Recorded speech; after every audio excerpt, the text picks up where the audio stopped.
Hello guys, welcome to my YouTube channel best share analysis में आपका स्वागत है। तो चलिए आज हम बात करने वाले हैं एक और स्टॉक के बारे में जिसके क्वार्टर 1 के नंबर आज आए हुए हैं, जो क्वार्टर 30 जून 2026 को एंड हुआ है। उसके बारे में हम देखते हैं। तो पहले देखेंगे स्टॉक के बारे में, उसके बाद देखेंगे डिटेल्स में कैसे का नंबर्स रहे हैं इसके। तो चलिए देखते हैं। स्टॉक का नाम है LTM और LTM की अगर हम बात करें तो इसका शेयर प्राइस 4037.20 पर ट्रेड करके क्लोज हुआ है, जो एक दिन में 182.80 की बढ़त दिखा रहे हैं, जो कि 4.74% बनने में होती है। काफ़ी अच्छी बढ़त एक दिन में देखने को मिली है 182 रुपये की, जो कि 4.74% है।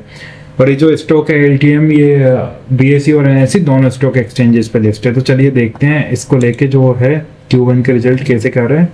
तो LTM लिमिटेड ने Q1 फाइनेंशियल ईयर 27 का जो रेवेन्यू रहा वो 1,10,392 मिलियन स्टैंड अलोन रहा और 1,18,634 मिलियन कंसोलिडेटेड रहा। बोर्ड ने रिक्लासिफाइड करा है Nabha power limited to public category और 53 रुपये पर शेयर का डिविडेंड फॉर फाइनेंशियल ईयर 26 के लिए यहाँ पे अनाउंस करा है।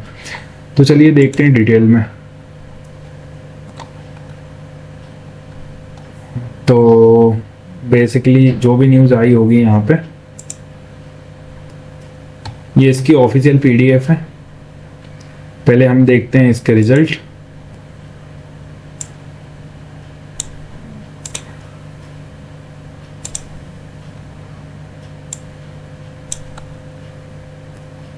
तो ये जो दिए गए हैं स्टेटमेंट है स्टैंड अलोन फाइनेंशियल रिजल्ट का फॉर जो क्वार्टर एंड हुआ है, फाइनेंशियल क्वार्टर एंड हुआ है 30 जून 2026 को, उसके लिए। और जो फिगर्स दिए गए हैं वो मिलियंस में दिए गए हैं गाइस।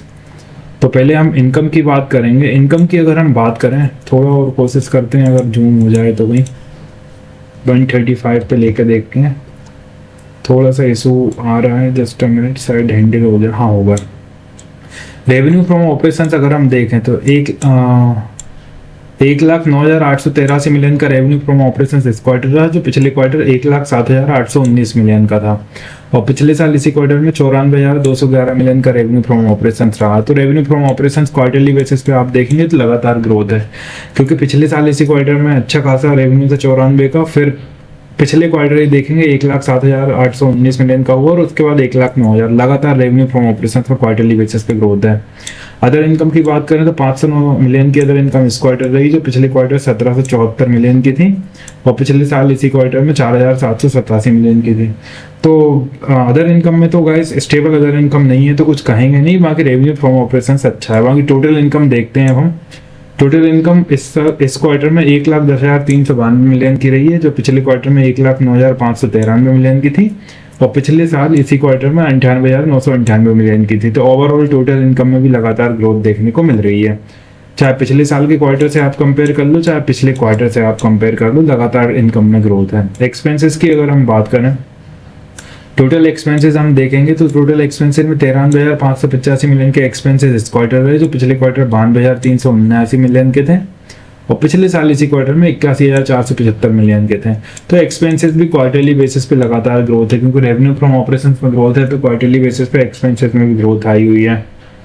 प्रॉफिट बिफोर टैक्स की अगर हम बात करें तो प्रॉफिट बिफोर टैक्स में 16,807 मिलियन का प्रॉफिट बिफोर टैक्स इस क्वार्टर रहा, जो पिछले क्वार्टर प्रॉफिट बिफोर टैक्स 17,836 का था।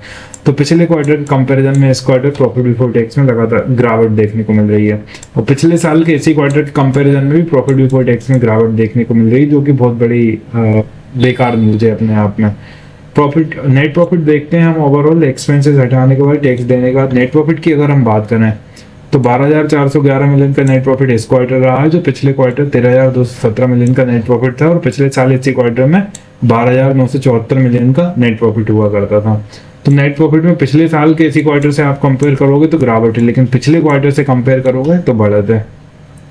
तो मिला जुला रिस्पॉन्स देखने को मिल सकता है स्टॉक में मंडे के दिन। बाकी EPS की अगर हम बात करें तो बेसिक EPS देखते हैं 41.86 का EPS इस क्वार्टर रहा, जो पिछले क्वार्टर 44.59 का EPS था और पिछले साल इसी क्वार्टर में 43.79 का EPS था। तो EPS में भी पिछले क्वार्टर से कंपेयर करेंगे पिछले साल के इसी क्वार्टर से तो गिरावट है। वहाँ के पिछले क्वार्टर के कंपैरिजन में भी गिरावट है। ओवरऑल गिरावट देखने को मिल रही है EPS में बेसिक में। बाकी इन्होंने बोर्ड ऑफ डायरेक्टर्स में देखेंगे तो the board of directors had recommended, इन्होंने एक फाइनल डिविडेंड 53 रुपये पर शेयर का अनाउंस करा है, 1 रुपये फेस वैल्यू के लिए, जो कि 31 मार्च 2026 approved by shareholders मीटिंग जो इनकी हुई थी AGM 1 June 2026, accordingly paid before the end of the quarter. तो यही है गाइस, रिकमेंड कर रहा था एक फाइनल डिविडेंड 53 पर शेयर का, और फिर जो फाइनेंशियल ईयर एंड हुआ है मार्च 31 2026 उसके लिए, और अप्रूव करा शेयर होल्डर्स के थ्रू एजीएम जो हुई थी जून 1 2026 को, और paid before end of the quarter.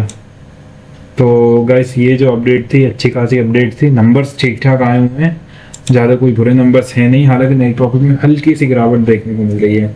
तो गाइस ये थे एलटीएम के नंबर। इसी तरह और भी स्टॉक रिलेटेड न्यूज़ जानने के लिए या स्टॉक रिलेटेड अपडेट देखने के लिए और क्वार्टरली रिजल्ट जानने के लिए मैं एक चीज़ बताना भूल गया, फॉर्मरली इसे LTI माइंड के नाम से जाना जाता था और अब इसे LTM के नाम से जाना जा रहा है।